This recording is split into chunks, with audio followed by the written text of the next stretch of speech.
Nosotros somos el equipo número 3 y en este video hablaremos sobre el Plan de Ayala, en el cual nosotros describiremos las causas, las consecuencias y daremos una opinión de acuerdo a nuestro punto de vista sobre este tema.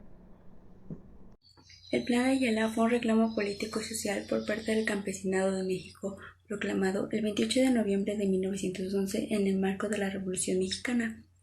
El plan fue firmado y llevado a cabo por Emiliano Zapata y por el maestro Otilio Montaño Sánchez. Estos desconocían el gobierno de Francisco Madero y lo acusaban de traición a causa de las campesinadas. Además, ordenaban la restitución de los terrenos arrebatados. Las principales causas del Plan de Ayala fueron las siguientes: el incumplimiento del Plan de San Luis promulgado en 1910, el cual se comprometía a devolver las tierras usurpadas y arrebatadas por los grandes terratenientes de la época a los campesinos; la lucha ideológica del pueblo mexicano por los derechos de igualación, justicia y libertad, sumado a la revolución en contra de las dictaduras de la época. Una de las consecuencias del Plan de Ayala fue el desconocimiento de Francisco I. Madero como presidente del gobierno mexicano, así también como el desconocimiento de Victoriano Huerta de presidente sucesor de Francisco Madero tras su muerte.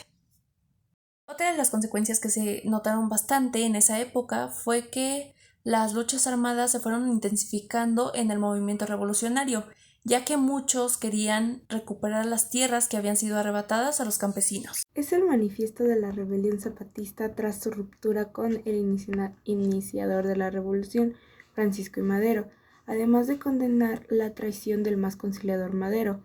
El Plan de Ayala expone los objetivos de la rebelión agraria de los zapatistas: restitución de las tierras usurpadas a los pueblos durante el porfiriato y reparto agrario de la parte de las tierras de los grandes hacendados. Previa indemnización. Los campesinos zapatistas, basados en el estado de Morelos, en el sur del país, reclamarían estos derechos con las armas, continuando la rebelión iniciada pero no concluida por Madero. Bueno, de acuerdo a la información que nos dieron nuestras compañeras, podemos concluir que el Plan de Ayala presenta las demandas de la rebelión agraria zapatista. Y a continuación les mostramos algunas de las opiniones personales de nuestras compañeras acerca de este tema que es el Plan de Ayala. Como conclusión, este plan favoreció a todas las familias que habían sido arrebatadas de sus tierras, así como a la destitución del gobierno de Francisco Madero, que había sido corrupto. En conclusión, podemos decir que el Plan de Ayala reproduce al Emiliano Zapata, a la reforma agraria de la Revolución Mexicana de 1910. A manera de conclusión propia, puedo decir que en la Revolución Mexicana surgieron bastantes planes con diferentes fines. Sin embargo, el Plan de Ayala ayudó a que se expusieran los objetivos de la rebelión agraria de los zapatistas y ayudó también al derrocamiento del gobierno de Francisco I. Madero debido a una supuesta traición. Como conclusión personal, pienso que es importante que nosotros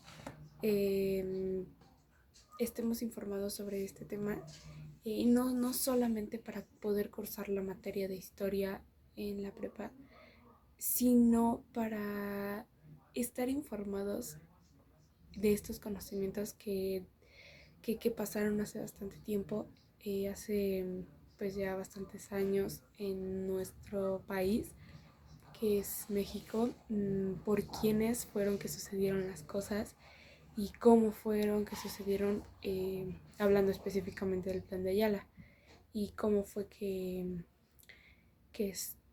fue que procedió, quién fue el causante de todo esto.